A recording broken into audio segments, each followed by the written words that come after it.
They say One Piece is too long, but that length is why the peaks hit different. When you spend 10 years building a villain up as an untouchable deity, watching them get speed blitzed isn't just cool, it's a religious experience. It's that pure him energy. Today we're looking at the moments where logic died, physics broke, and characters ascended to a level of dominance that shouldn't even be legal.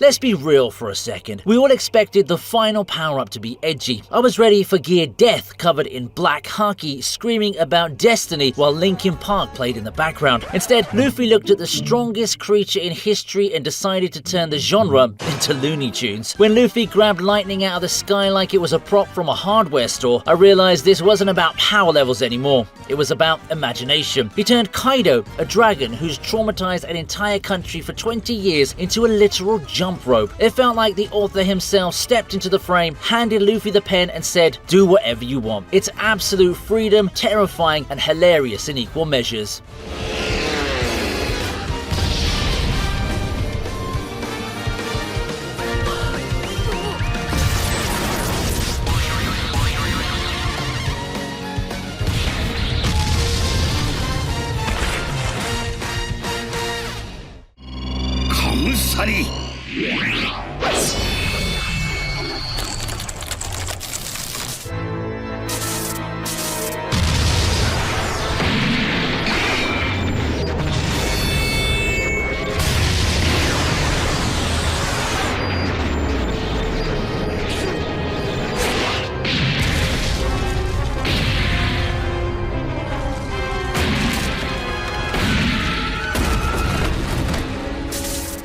We waited 25 years to see Red-Haired Shanks make a move. 2.5 decades of theories, hype, and he's a snitch memes. And when he finally unsheathed Gryphon, he gave us a public service announcement. Poor Eustace Kid. The man spent the entire Wano arc building a railgun big enough to kill a dinosaur, only to find out he was playing a completely different game. Shanks seeing the future and ending the fight before it even started is the ultimate flex. I've seen beatdowns in anime, but watching an entire pirate crew get one-shotted along with their ship in a single second, the message was clear: you are not him.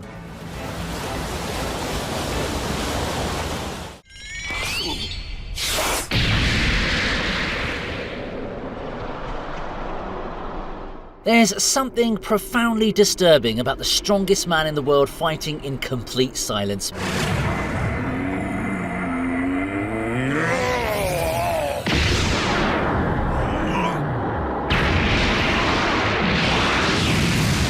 After Ace died, Whitebeard didn't monologue about justice or the era, he just walked behind Akainu and the air itself seemed to crack. Seeing a man with half his face melted off proceed to tilt the tectonic plates of the planet is a level of dad strength that defies physics. I remember watching this and feeling the weight of every punch. He tossed an admiral like a ragdoll and split Marineford in two, proving that even on death's door, a dying lion is infinitely more dangerous than a healthy dog. It was tragic, it was messy, and it was undeniably godlike.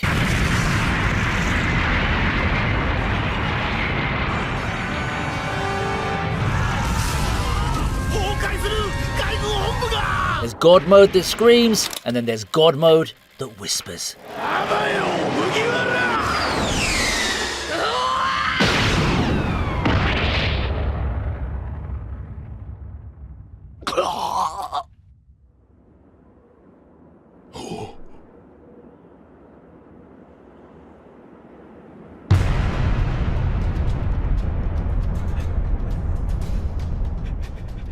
The Jaya arc gave us the latter, and honestly, it hits harder than any planet-destroying laser. I spent half that scene frustrated that Luffy wouldn't fight back against a guy who looked like a hyena on energy drinks, but that frustration is exactly why the payoff is legendary. When Bellamy started bouncing around, turning the battlefield into a pinball machine and monologuing about the new era, Luffy didn't even bother to stretch. He just planted his feet, one punch, no screaming, no named attack, just a fist imprint etched into Bellamy's skull. It taught us that being a top-tier pirate isn't about how loud you bark, but how decisively you can shut someone up.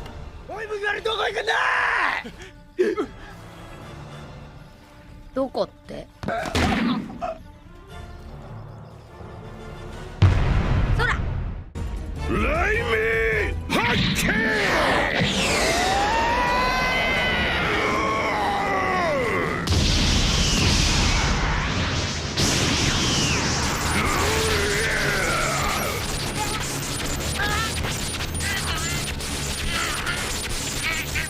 We spent hundreds of episodes watching Luffy master Gear 4th. Boundmount was the solution to everything. It folded Doflamingo and cracked Cracker. So when Luffy unleashed his strongest form on Kaido in Act 1 of Wano, I expected a war. I expected a struggle. Instead, Kaido, who was blackout drunk, took the hits like a relaxing massage, sighed, and sobered up instantly. The Thunder Bagua that followed was a hard factory reset for the power scaling. Seeing our protagonist lying unconscious from a single club swing, that's the narrative grabbing you by the collar and screaming that the game's changed. It perfectly established the Yonko not as opponents, but as natural disasters that you can't just shonen protagonist your way through.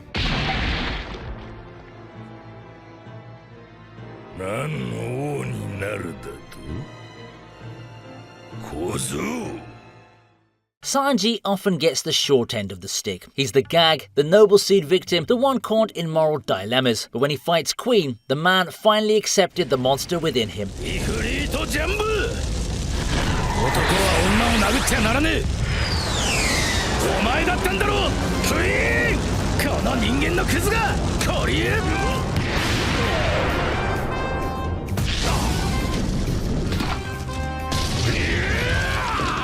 ビンスモーカーサンジバースコートバルロ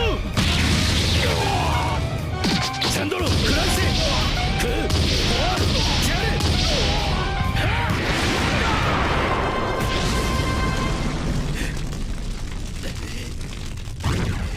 No more running from his Germa genes, no more doubting his humanity. He combined his exoskeleton with his haki to create blue flames hotter than magma, and for a few minutes, the cook stepped out of the kitchen and served a full-course beatdown. He kicked an ancient dinosaur cyborg so hard that he flew off the entire island of Onigashima. It was the explosive reminder that while Luffy and Zoro are monsters, Sanji's the one who will literally rearrange your facial structure if you waste food or hurt a lady.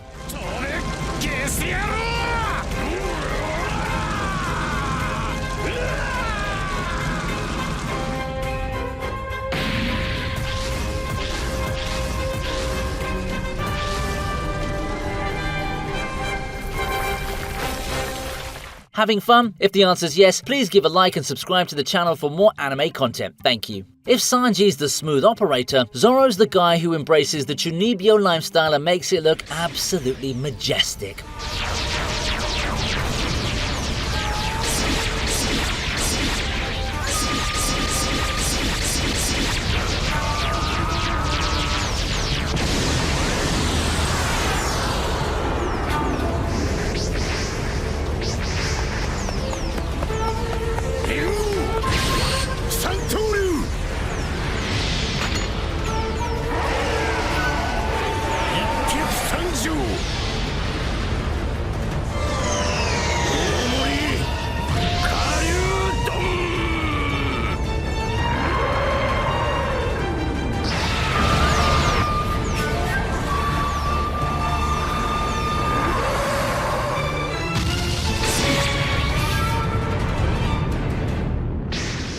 Against King, a literal Lunarian god with defense stats maxed out, Zoro decided that if he couldn't be a hero, he'd just become the king of hell. I don't know what kind of deal Toei made with the devil for the animation quality here, but every frame looked like a Renaissance painting on fire. When he finally cut through the Imperial Dragon, slicing off the wing of a deity, it wasn't just a sword slash, it was Zoro telling physics to sit down and shut up. He radiates that final boss energy where you start feeling bad for the villains trying to stop him. It was edgy, it was over the top, and it was glorious.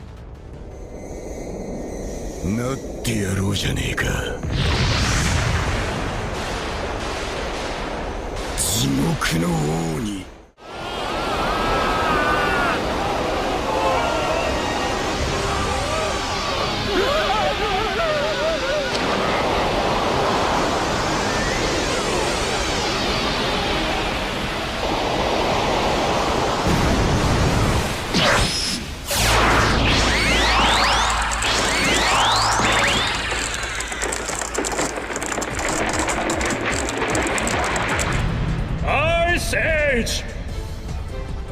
青生地バカゾウが Marineford was the moment the scale broke. We were used to island adventures, rowboats, and punching sand crocodiles. Then Whitebeard tilts the seas, and suddenly we're dealing with natural disasters. But Aokiji, he jumped out of his chair like he was pausing a video game. 2 tidal waves, massive enough to drown the plot, and he just stops them.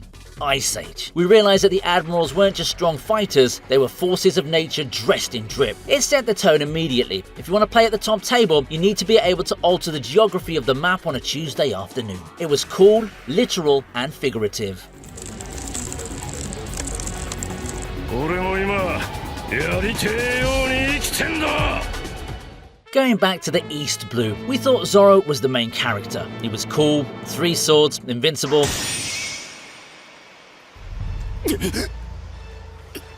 動かねえ見切ったやつらいねえこの技をこんなバカなことがあるかそんなわけねえよいくらなんでもこんなに遠いわけねえ Then Mihawk pulls up in a coffin-like boat like an edgy goth teenager and humble brags with a piece of cutlery. Fighting a swordsman with a dinner knife is the ultimate disrespect, right? It's like a pro gamer entering a beginner lobby and playing with a Guitar Hero controller just to prove a point. Mihawk showed us the ceiling of the One Piece world before we even knew how high the roof went. He stopped Zoro's strongest attack with the tip of a blade smaller than my pinky finger. It was beautiful, brutal, and absolutely necessary for Zoro's growth.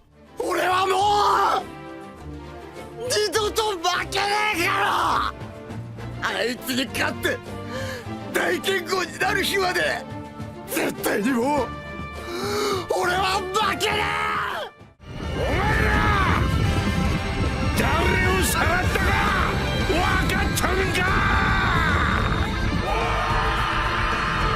やらなくし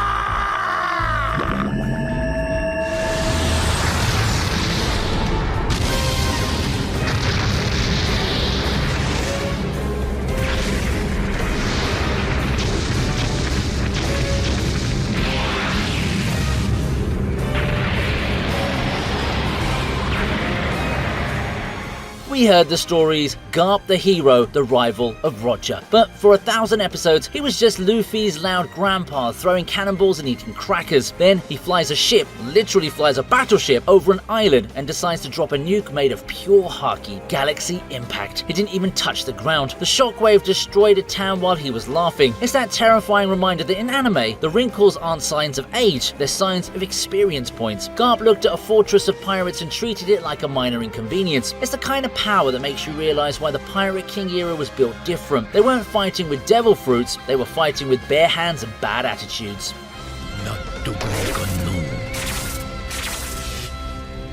すっかり驚いた。ふざけんな！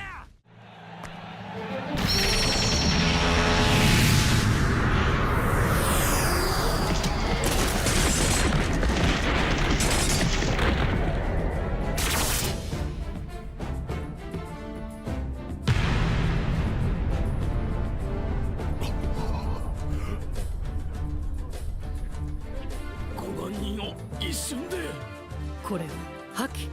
たった2年でここまで覇王色やっぱ資質あったかあの野郎 Fishman Island isn't everyone's favourite arc, but it gave us the biggest skip ad moment in history. Holy Jones brought 100,000 soldiers. In any other shonen, this is a 20-episode slog of minions fighting minions. Luffy looked at the budget, said absolutely not, and walked forward. Conqueror's Haki has always been cool, but dropping 50,000 bodies without lifting a finger, now that's efficiency. It's the Wi-Fi Haki disconnect. It marked the transition from Luffy the Rookie to Luffy the Conqueror. The silence of 50,000 fishmen hitting the floor was louder than any explosion. It was Luffy telling the New World, I'm not here to play games anymore, I'm here to take the throne. The flex was immaculate. お前がどんなとこでどういう王になろうと勝手だけどな。海賊の王者は一人で十分だ。 The worst generation arrived thinking they were the main characters of the story. Then Admiral Kizaru showed up and clarified that they were actually just NPCs.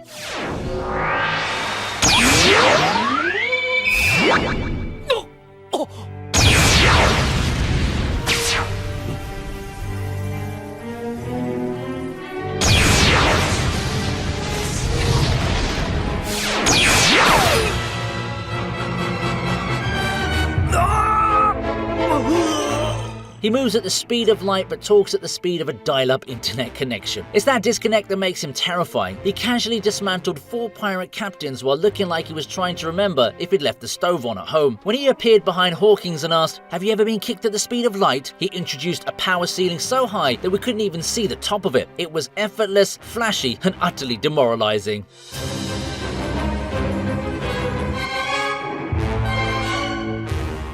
We buy the plushies. We love the Cotton Candy Lover Bounty poster. We think of Chopper as the cute little doctor who hides behind walls the wrong way. But Enies Lobby reminded us that at his core, he is a badass. モンスターだよ。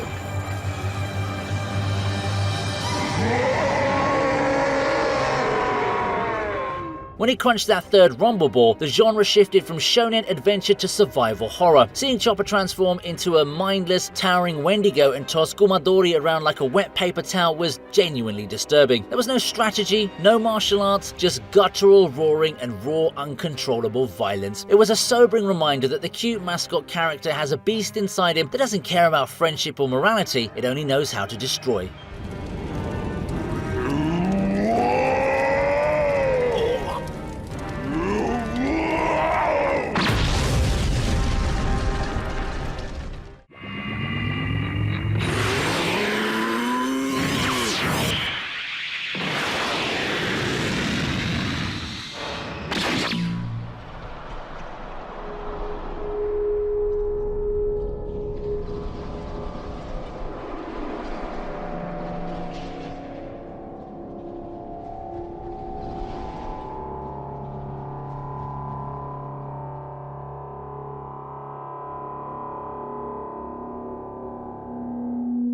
頂上戦争から2年」「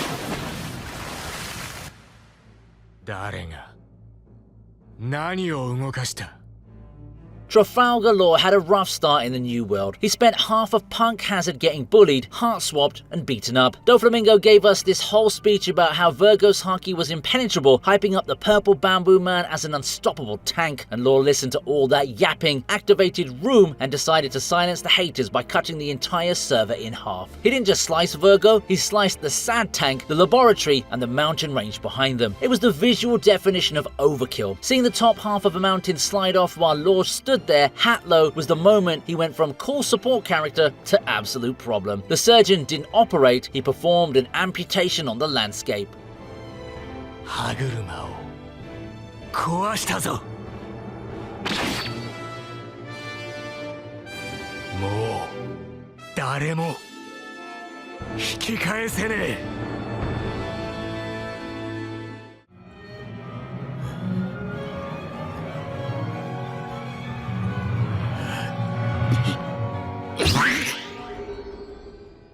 You can write essays about power levels, devil fruits, and haki blooms, but sometimes God mode is simply the refusal to fall down. Zoro taking all of Luffy's pain, hours of fatigue, and damage compressed into a bubble of pure suffering should have killed him 10 times over. When Sanji finds him standing in a pool of his own blood, arms crossed, conscious only by sheer force of will, it transcends anime logic. He looked death in the face and told it to wait its turn. The line, "Nothing happened," is the biggest lie in the series, but it's spoken with such conviction that you've got no choice but to respect it. This is peak loyalty. なんだこの血の量は。おい、おめえ生きてんのか。あいつはどこだ。ここで何があった。何もなかった。危険。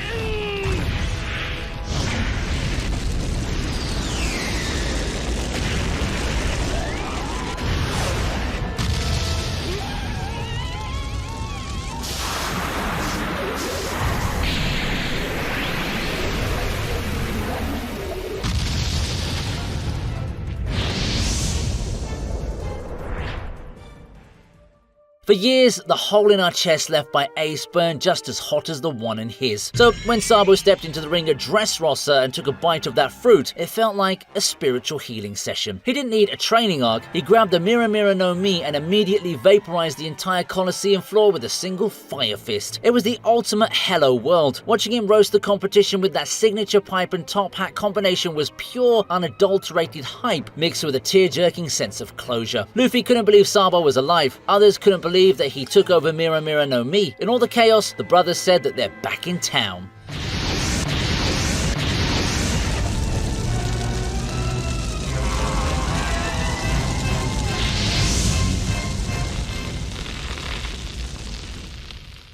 There are fights, and then there are historical events.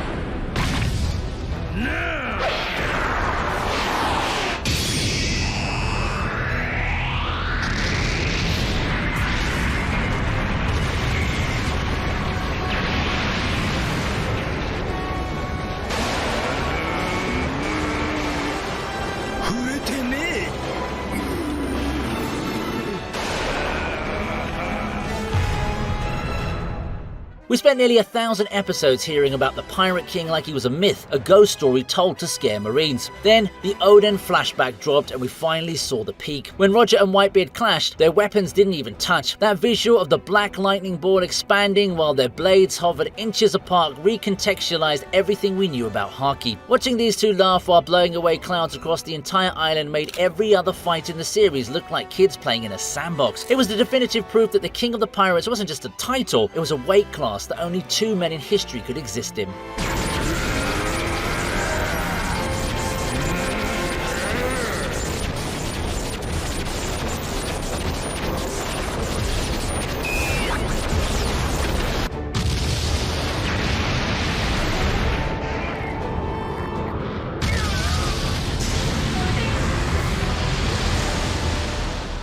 You know that feeling in an RPG when you beat the game, keep your maxed out stats, and go back to the tutorial ready to bully the low-level mobs? That's exactly what the return to Sabaody was.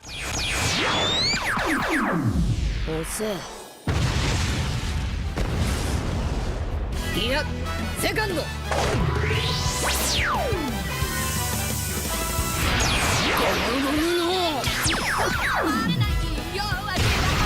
ジェットピストル。麦わらのやつ、覇気をまとって。2 years prior, it was the entire Straw Hat crew, using every ultimate move they had just to scratch one pacifista. It was a desperate struggle for survival. Post-time skip, Luffy didn't even flinch. He dodged the lasers with a casual tilt of his neck, called them too slow, and dismantled the cyborg with a single Haki-coated jet pistol. No screaming, just a backpack on his shoulder and a smirk. It was the most satisfying progress report in anime history, confirming that the boy who left as a victim came back as a conqueror.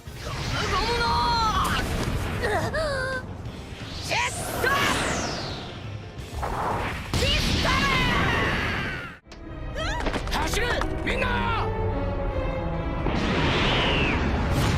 オラブレス。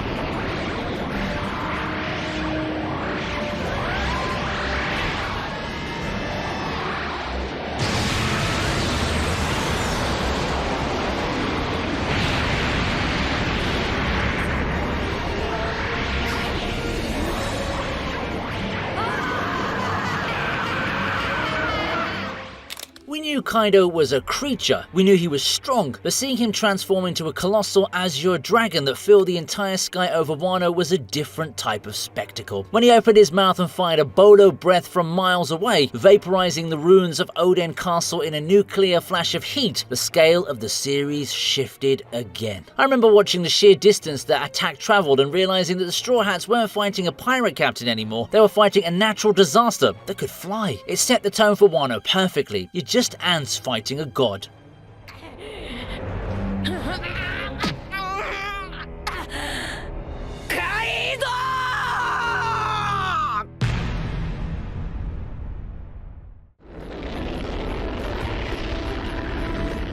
Dressrosa had a pacing problem, but it also gave us the moment Zoro decided to teach a geometry class.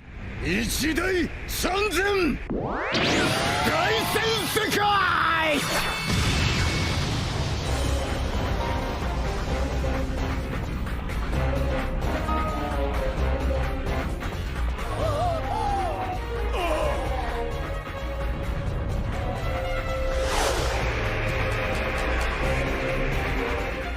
Pika was a city-sized shifting puzzle made of stone. When Zoro unleashed billion-fold world Tricolocosm, he didn't just slash the golem, he mathematically dissected it. He cut the mountain until there was nothing left for Pika to hide, isolating the man from the stone. It's the scale that gets me. The visual of the top half of a stone titan slowly sliding off its torso while the soprano-voiced pilot panicked. It established that for the future world's strongest swordsman, size isn't a factor, it's just more to cut.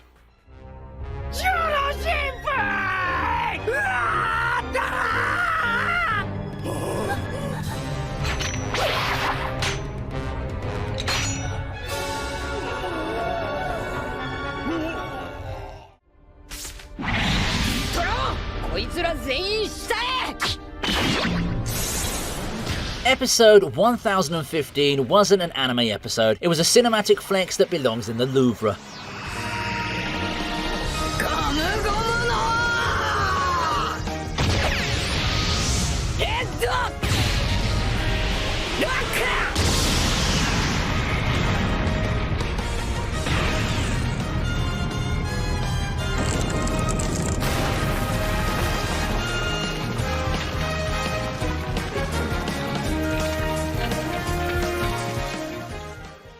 The build-up to this punch was pure agonizing tension. We watched Luffy walk past two Emperors of the Sea, ignoring them to check on his injured friend, treating the strongest pirates alive like background noise. He then ignited his fist with the weight of Wano's suffering. Red Rock, the visual of Kaido, the invincible dragon, getting planted into the dirt while Big Mom looked in genuine confusion was the turning point. It was the moment the Rubber Boy stopped being a nuisance and started being a peer. I've replayed that punch more times than I care to admit.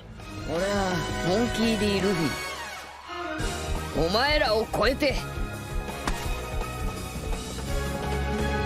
海賊王になる男だ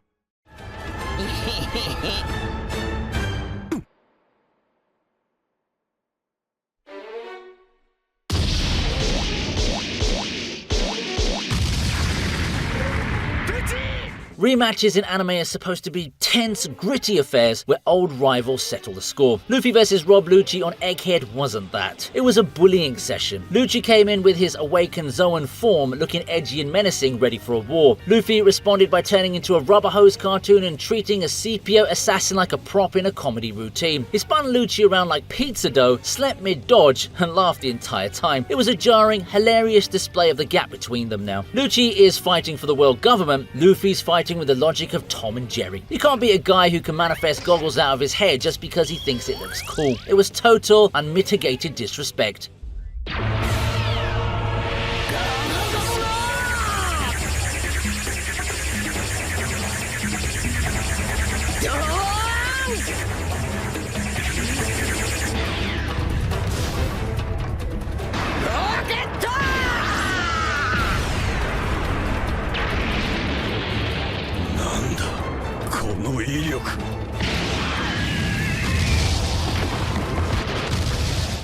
So, それはどうかなてめえは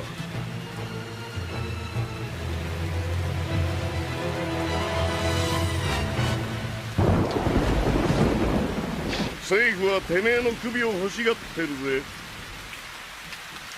世界は我々の答えを待っている。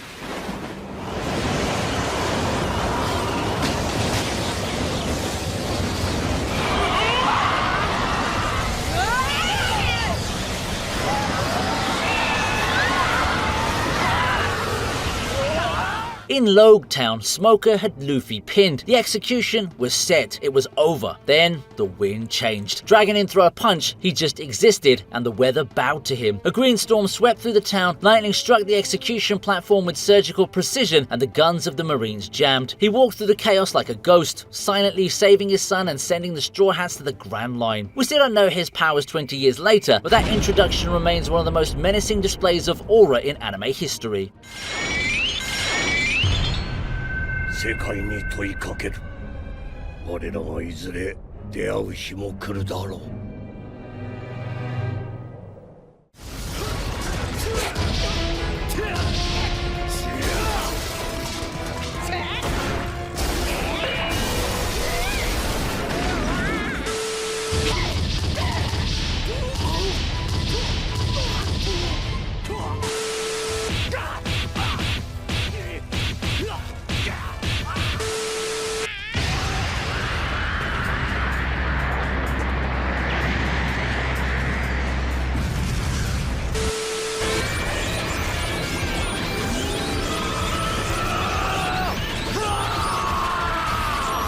Big Mom was never going to be defeated by a simple punch. She's a force of nature, an iron balloon that's never known pain. That's why the finale of this fight felt so visceral. It took a railgun that shoots laser beams and a sword that extends miles into the Earth's crust just to push her out of the ring. Kid and Law didn't outpower her, they out-haxed her. Law silencing the room, a beautiful callback to Corazon, stripped Big Mom of her greatest weapon, her voice and her soul focus. Watching an Emperor of the Sea failing in silence while falling into a pit of magma was gruesome and necessary. It was the messy, chaotic, desperate victory of the generation physically evicting the old guard from their throne. Your era is over.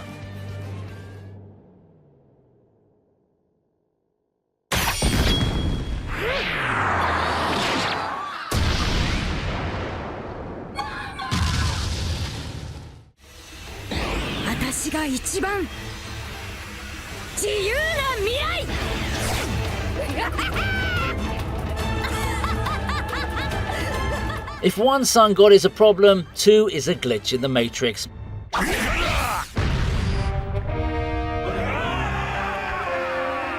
ふざけた猿真似を。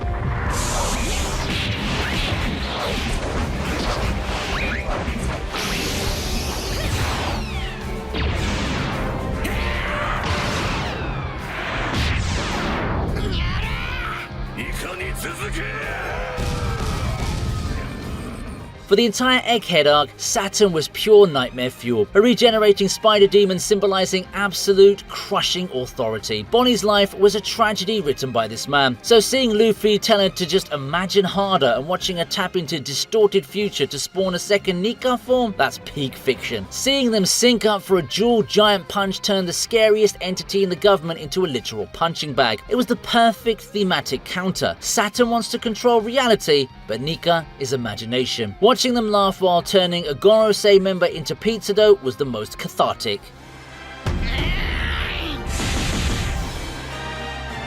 Nika!